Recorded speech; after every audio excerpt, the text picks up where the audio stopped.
Hi guys, स्वागत Bengali home किचेने। आज आमी शेखाबो मोगलाई परोटा।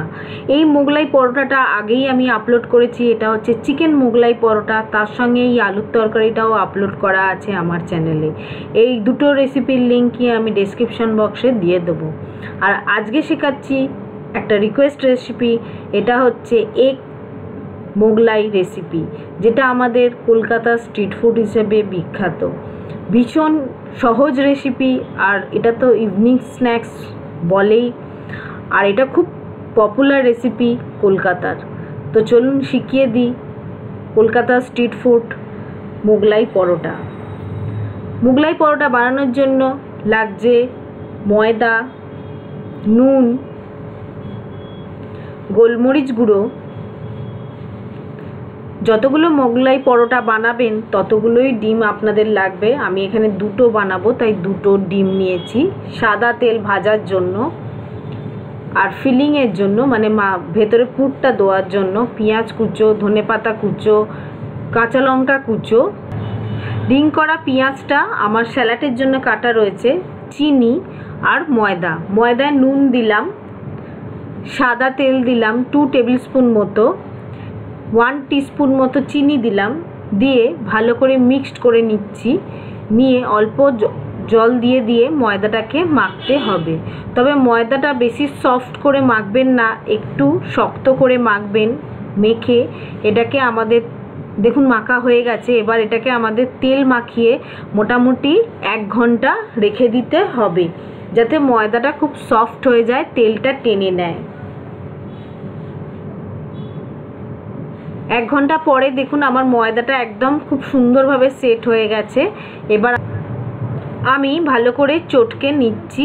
আবার দেখুন চটকানো হয়ে গেছে। এবার আমি এর থেকে বড় বড় সাইজের লেচি কেটে নিচ্ছি।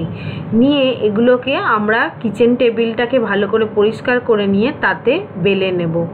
অল্প একটু তেল মাখিয়ে নেব।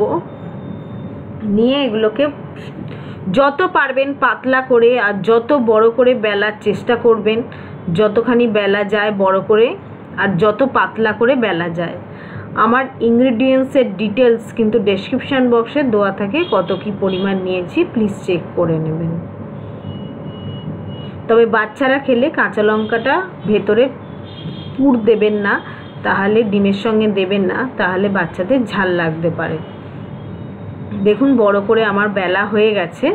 এবার আমি এর ভেতরে ডিমের গোলাটা কি দিয়ে গুলছি দেখে নিন। একটা ডিমকে আমি ফাটিয়ে নেব। একটা মোগলাই পরোটার জন্য একটা ডিম লাগবে। অল্প একটু গোলমরিচ দেবো, আপনাদের টেস্ট অনুযায়ী গোলমরিচ গুঁড়োটা দেবেন। অল্প একটু নুন দিলাম।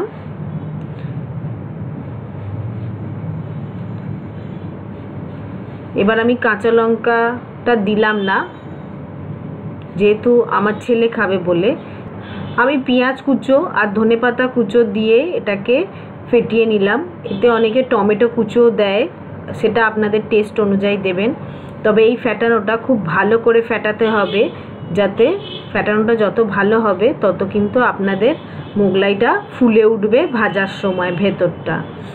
আর যখন বেলা হয়ে যাবে মোগলাই পরোটাটা, তখন ধারগুলো একটু টেনে টেনে দেখবেন যদি বাড়ানো যায়। দেখুন আমি বাড়াতে গিয়ে একটু ছিঁড়ে গেছে, সেই রকম চেষ্টা করবেন, না করলেও হবে। এবার আমি এটাকে ভালো করে ছড়িয়ে দিচ্ছি চারদিকে দিয়ে। এবার দেখুন আমি এটাকে মুড়ে দিচ্ছি। এক ধারটা মোড়া হয়ে গেছে। এবার আমি পাতলা বেলা বলে একটু সাবধানে মুড়বেন। দেখুন আমি ভালো করে দেখাচ্ছি। দুদিকটা মোড়া হয়ে যাওয়ার পর উপর দিকটা আর নিচের দিকটা মুড়ে দেবেন। মুড়ে কিন্তু অবশ্যই হাত দিয়ে চেপে চেপে দেবেন, নাহলে কিন্তু তেলে দিলে খুলে যেতে পারে। এবার এইভাবে তুলে আস্তে করে মিডিয়াম আঁচে ভাজতে হবে। অবশ্যই মিডিয়াম আঁচে আস্তে আস্তে ভাজতে হবে, এটা মনে রাখবেন। একটা পিঠ ভাজা হলে তারপরে আরেকটা পিঠ উল্টে দিতে হবে আমাদের। এইভাবে আস্তে আস্তে ধিমে আঁচে ভাজলে ভীষণ মুচমুচে আর খুব সুন্দর খেতে হয়। আমার এই রেসিপিটা যদি আপনাদের ভালো লেগে থাকে তাহলে লাইক করতে ভুলবেন না, শেয়ার করবেন, কমেন্টস করবেন, যদি রেসিপিটা নিয়ে কোনো প্রশ্ন থাকে সেটাও করবেন।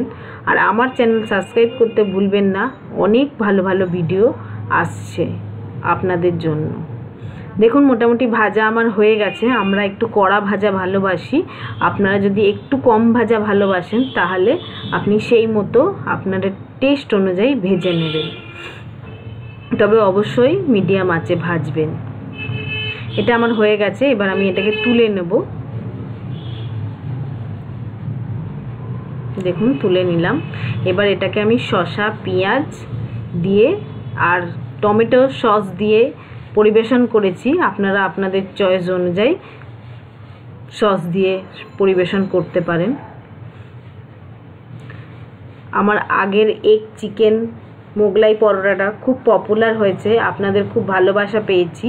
সেই জন্য এটা একটা আমার ইউটিউবের বন্ধু রিকোয়েস্ট করেছিল যে শুধু চিকেন ছাড়া এগ দিয়ে বানিয়ে দেখানোর জন্য। আমি সেই রেসিপিটা নিয়েই আপনাদের কাছে আজকে চলে এসেছি। টাটা বন্ধুরা।